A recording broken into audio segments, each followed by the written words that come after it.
Bienvenidos a un nuevo capítulo de Enfoque Ecoanalítica, un podcast de economía en donde hablamos de forma muy clara sobre la actualidad económica de Venezuela y el mundo. Hoy desde las oficinas en Caracas de Ecoanalítica tenemos al economista senior Jesús Palacios Chacín y a nuestro fundador y director desde las oficinas de República Dominicana, Alejandro Grisanti. ¿Cómo te encuentras? Muy bien, ¿cómo están? Bien, vale, chévere. Además de mi persona, Isabel Ávila, asistente de investigación. Hoy hablaremos de un tema sumamente importante e interesante y buscaremos responder una pregunta que es: ¿habrá recesión en 2023? Para ello evaluaremos ciertas variables y vamos a dar un paso atrás y ver qué ha pasado en los últimos años desde la pandemia. Sí, y creo que es un tema interesante. En esto siempre los economistas tenemos que hacer un poco de brujo para diagnosticar algo que está sujeto a muchas variables, pero haciendo un pequeño repaso con lo que ha pasado y por qué estamos acá. Bueno, decir que la pandemia al final fue un momento de paralizaciones masivas que llevó a los países a grandes crisis y procesos, digamos, recesivos y de contracción muy importantes, y que obligó inmediatamente a respuestas de los principales gobiernos, sobre todo de las economías líderes del mundo, Estados Unidos, Europa, a aplicar estímulos fiscales por el orden del 15 hasta 20%, ¿no? De hecho, la mayoría de las economías líderes del mundo aplicaron estímulos por el orden del 20%. En América Latina, bueno, estuvieron un poco por debajo, rezagadas con capacidad de estímulos del 6-8%, en los mejores casos. El caso de Perú destaca 15% de estímulo fiscal como puntos del PIB durante la pospandemia o en el control justamente de los efectos colaterales que dejaba la pandemia. Pero más allá de si fue mucho o poco, obviamente el hecho de que haya sido mucho para los países desarrollados implicó que pudieron recuperar antes los niveles prepandemia de actividad económica, pero todos generaron estímulos fuertes a la demanda, al consumo, y eso se tradujo luego en que, con rezagos todavía en la oferta de servicios y en la cadena de suministro, tuviste un shock de oferta todavía, una demanda que estaba reaccionando bastante rápido, y eso fue presionando al alza los precios, ¿no? Digamos, seguían los problemas de cadena de suministros globales, y con esa persistencia de problemas de suministros globales, ese shock o ese boom, mejor dicho, en la demanda, que originó este problema de precios, ¿no? Entonces, quizás así llegamos a 2022. Exacto, ya acercándonos hacia el final de la pandemia y el comienzo de, una nueva estructura, los bancos centrales empiezan a aplicar políticas más restrictivas y a subir las tasas de interés. En Latinoamérica se vio mucho más rápido que en el resto. Por ejemplo, en Estados Unidos se vio principalmente a partir de 2022, con un rezago bastante importante con respecto al resto del mundo. Y esto, todo con el fin de disminuir la inflación. Señor Grisanti, ¿usted qué opina al respecto? ¿Considera que esta subida de tasas va a seguir creciendo y va a afectar a la posible recesión durante el 2023? Isabel me sacó las canas, ¿eh? Señor Grisanti. Creó una brecha entre Caracas y Dominicana. Mira, dos, tres cosas, ¿no? Lo primero que siempre leer la historia es muy sencillo. Esto es un proceso que fue muy inédito. Los bancos centrales se encontraron con mucha incertidumbre, tanto en los procesos de expansión como de recesión. Y yo creo que todavía no queda totalmente claro el proceso por venir, ¿no? Y realmente las lecciones que vamos a aprender de todo este ciclo que estamos teniendo, porque estamos al final en las posibilidades de una puerta de una recesión que no sabemos si va a venir o no.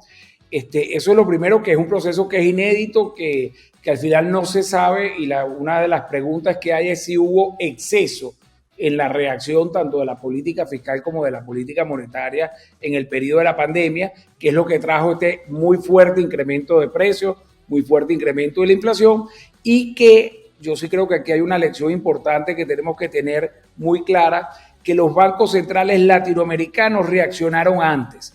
Se dieron cuenta que había una inflación incipiente, decidieron empezar a subir tasas antes y por consiguiente han venido dominando el flagelo inflacionario de manera con anterioridad a lo que lo ha venido haciendo tanto la Reserva Federal como el Banco Central. Yo creo que ya la mayoría de los países latinoamericanos ya llegaron a su pico de tasa. A lo mejor en algunos países todavía tienen que subir alguna tasa. Yo creo que ya Brasil, por ejemplo, para mí, que es el primer país que arrancó subiendo tasas, ya llegó a ese pico de tasa y más bien deberíamos empezar a ver un descenso en las tasas de interés. La inflación que había sobrepasado los 2 dígitos ya está en niveles de 6% y eso por supuesto crea unas muy buenas oportunidades de inversión que Jesús no puede explicar, pero yo creo que es importante empezar a ver que por primera vez América Latina reacciona antes y que vamos a tener algunas oportunidades en cuanto a los flujos de capitales esta vez a favor hacia América Latina. Y yo creo que eso contribuyó también a que 2022 que ya pasó, que todavía no hemos visto cifras, a que haya sido de mayor crecimiento de lo que muchos de los analistas esperaban.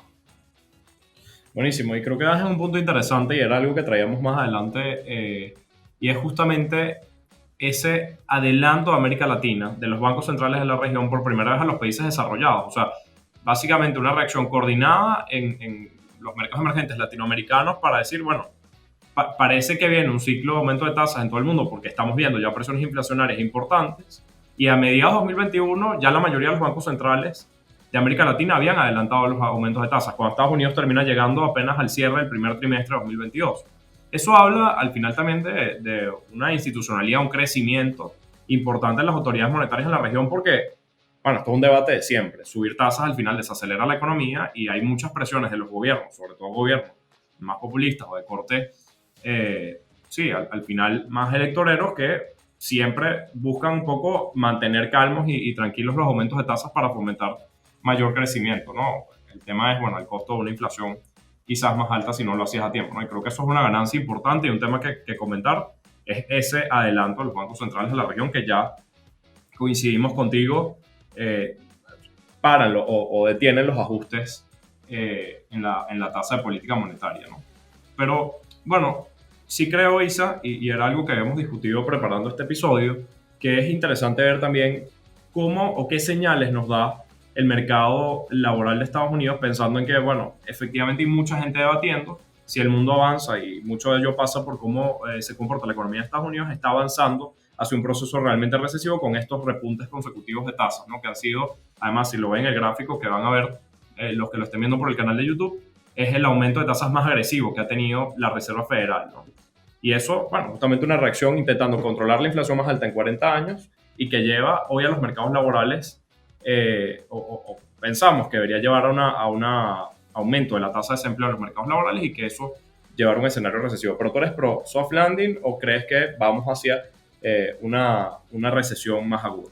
Exacto, siempre está ese trade-off entre quiero disminuir el desempleo o disminuir la inflación.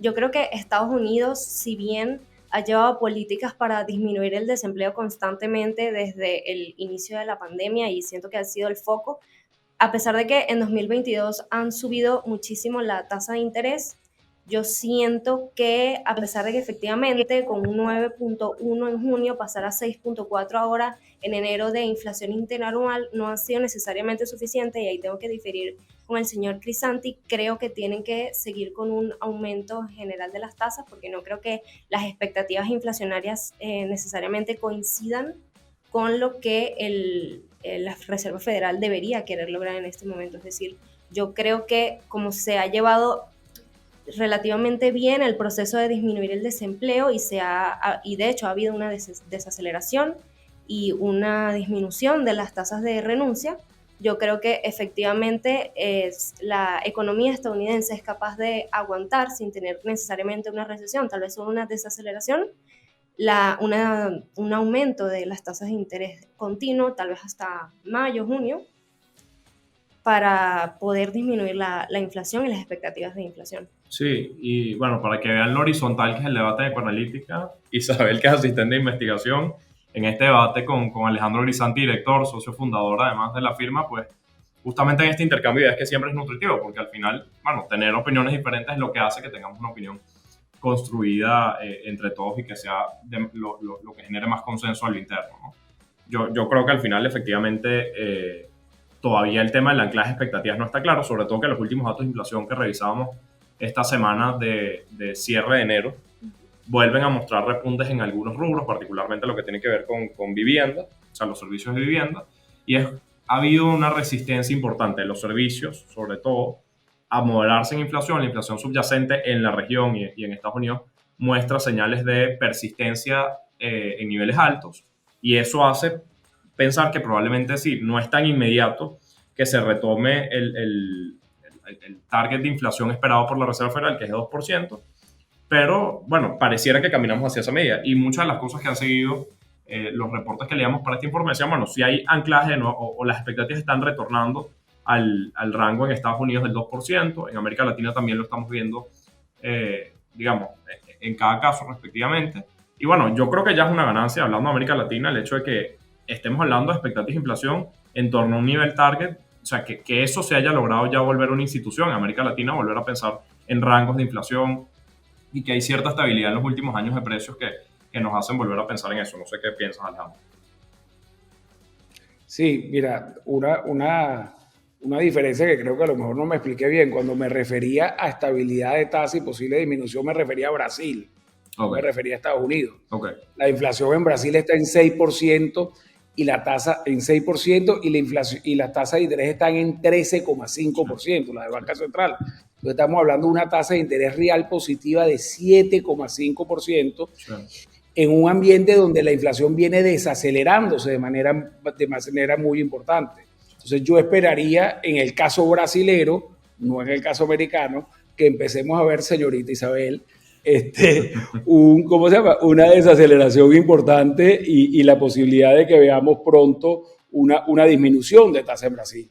Por cierto, aquí ocurrió un hecho de nuevo que debemos repudiar, que debemos estar en desacuerdo los economistas, y más allá de que sea un presidente de izquierda o populista, yo creo que más populista era Bolsonaro que Lula, pero Lula vino con un ataque muy frontal la semana pasada, a meterse con el Banco Central, a decir que no se justificaba una tasa de interés tan alta, cuando un Banco Central debería ser independiente en toda la parte de su fijación de tasa de interés, etcétera, ¿no? Ese es un primer punto. El segundo punto que yo creo que es importante dentro del debate que se está dando en el mundo y que lo preguntabas tú, Jesús, es si viene o no viene recesión, si vamos a un soft landing o si vamos a una recesión que cada vez parece más lenta o quizás menos profunda. Y aquí hay una señal bien importante que a mí me gusta tomar. Estamos teniendo cada vez una dicotomía más grande entre lo que estamos diciendo muchos de los economistas, que veíamos una recesión, entre ellos me anoto yo, que veíamos una recesión en Estados Unidos, y lo que están diciendo los mercados. Los mercados tienen una habilidad que suelen adelantarse a lo que puede ocurrir en la economía. Y lo que nos están diciendo los mercados durante todo este principio de año es que pareciera que lo que viene es un soft landing. Pareciera que ya las probabilidades de recesión pasó. Nosotros lo que hemos visto en los mercados es un rally que ha sido con bastante fuerza. En el caso del Nasdaq, la última vez que lo vi, creo que estaba en una subida de 14, 15% en lo que iba de año. El Dow Jones y el Standard & Poor's en subidas un poco menores, pero relativamente positivas.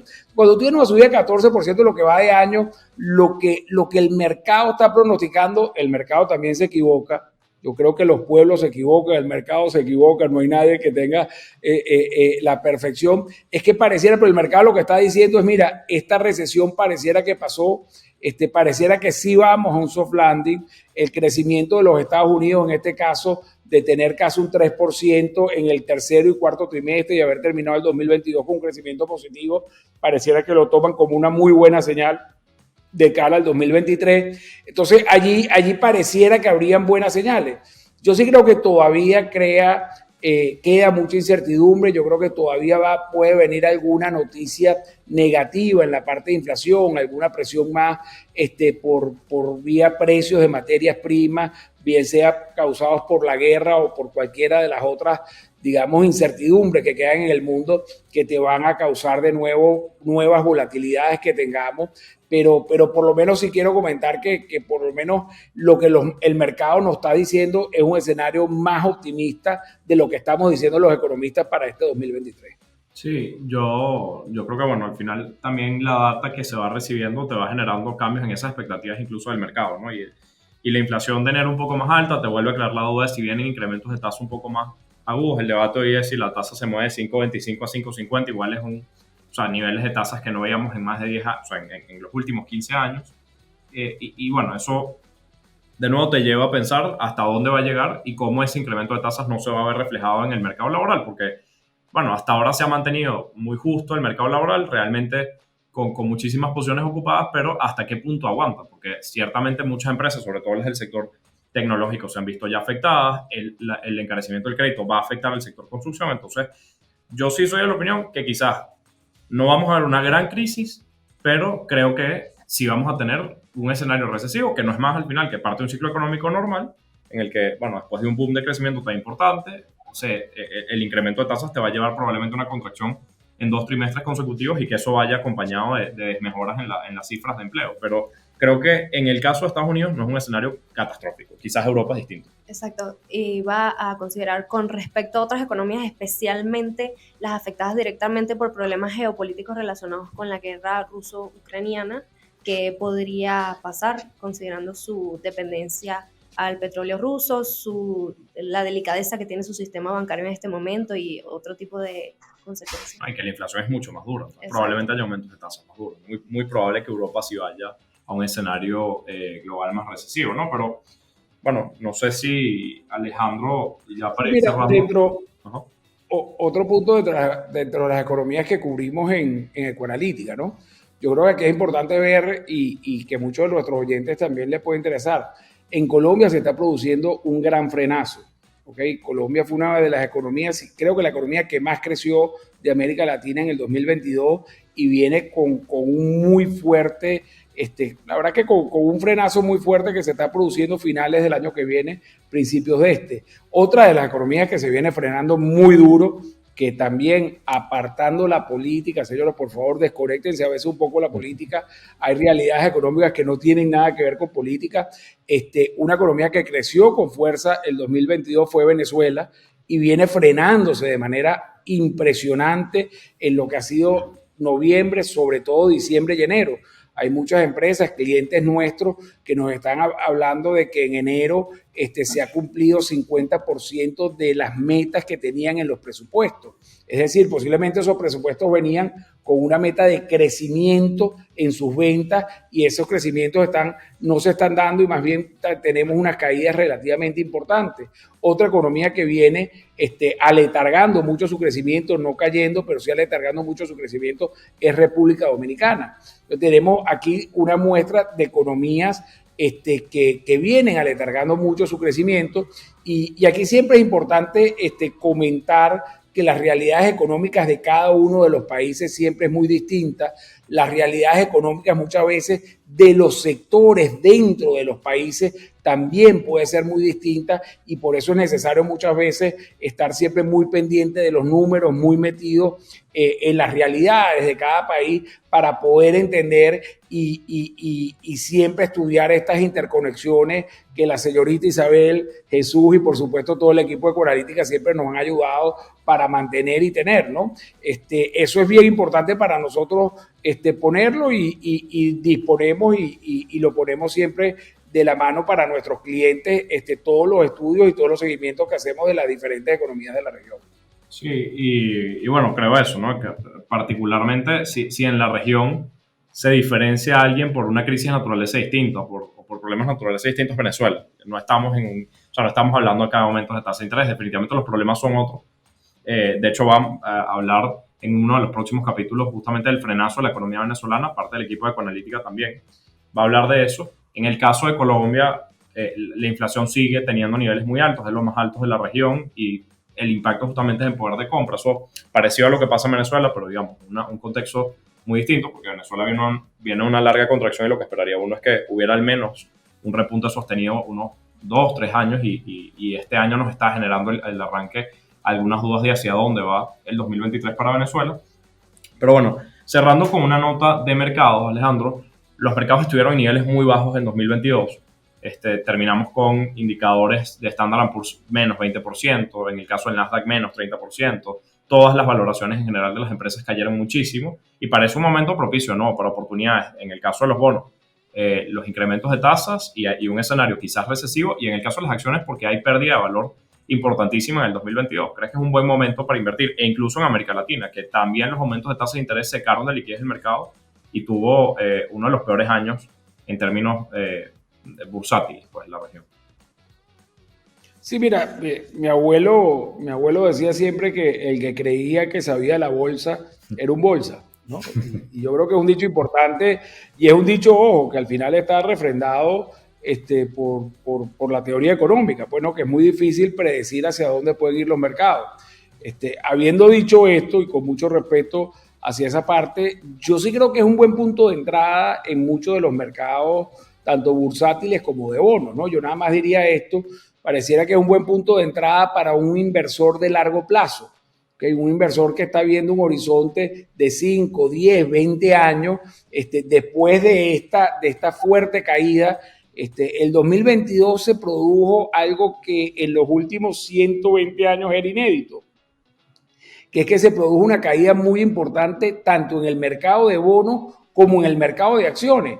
Y es la caída más fuerte en el mercado de bonos en la historia de los mercados de bonos. O sea, entonces aquí perdió plata el que fue muy conservador y tenía toda su plata en letras del Tesoro Americano o en bonos del Tesoro Americano, al igual que el que tenía su plata invertida en artículos, ¿cómo se llama? En activos de alto riesgo. Aquí todo el mundo el año pasado perdió plata, uno en mayor proporción que otro, y por eso lo hace un año, el 2023, particularmente atractivo para la entrada. Entonces, ¿cómo se debe entrar? Y yo creo que esto es importante. Uno no debe hacer nunca una apuesta a la vez. No porque esté oyendo usted este programa, usted va a salir mañana y decir, bueno, yo voy a invertir en la bolsa y voy a invertir todo en la bolsa. Siempre hay que diversificar. Y diversificar significa varias cosas.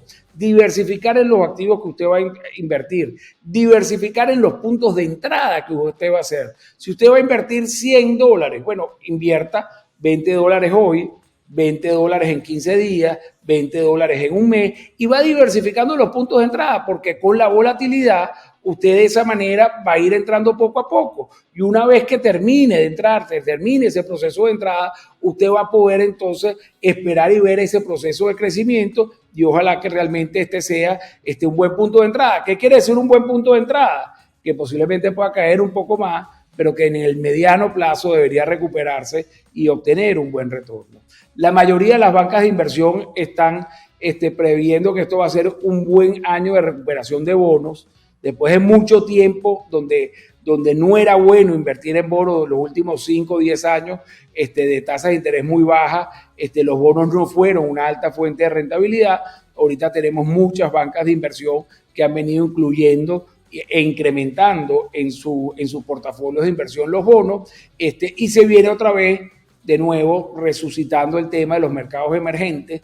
A mí me preocupa un poco, Jesús e Isabel, el tema de mercados emergentes y sobre todo América Latina por sobreendeudamiento con que terminamos después de la pandemia. Después de la pandemia hicimos este push en cuanto a la parte fiscal, gastamos entre 6 y 16 puntos dependiendo del país en temas fiscales, emitimos toda esa deuda, subimos mucho la deuda, ahorita nos toca pagar mucha deuda, mucho interés, y eso siempre generalmente en América Latina aletarga el crecimiento, y incluso a veces, digamos en la época de los 80 nos metió problemas. Entonces yo a América Latina le tuviera un poquito más de cuidado o estudiara mucho mejor los sectores en donde se podría meter y en cuáles no. Pero sí definitivamente pareciera que es un buen punto de entrada para muchos de los mercados para poder invertir y sobre todo para gente joven como ustedes. Bueno, buenísimo. Creo que ha sido una amplia conversación, que hemos tocado temas muy globales y hemos aterrizado también a América Latina siempre, porque es nuestro foco de interés en ecoanalítica y cómo eso repercute, ¿no? Creo que todo el clima de aumento de tasas y niveles de riesgo asociados a un escenario recesivo más alto obviamente preocupa por la sostenibilidad de las finanzas públicas en América Latina y de las empresas, ¿no? Un momento, digamos, más o con expectativas quizás más recesivas o de menos expansión en el mundo, ¿no? Pero, digamos, más allá de eso, realmente el 2022 nos deja un panorama aún de incertidumbre, no sabemos hacia dónde vamos, pero algunas, digamos, tendencias mundiales te podrían llevar a pensar que no viene una gran recesión, que hay oportunidades a pesar de un clima todavía de tasas altas o un escenario de tasas altas, y que, bueno, el mundo y Estados Unidos esperemos avancen así como América Latina, hacia al menos escenarios de crecimiento moderados y no de crecimientos o contracciones que implican, sobre todo desde el punto de vista social, costos mucho más altos, ¿no? Pero esto ha sido todo por Enfoque Ecoanalítica.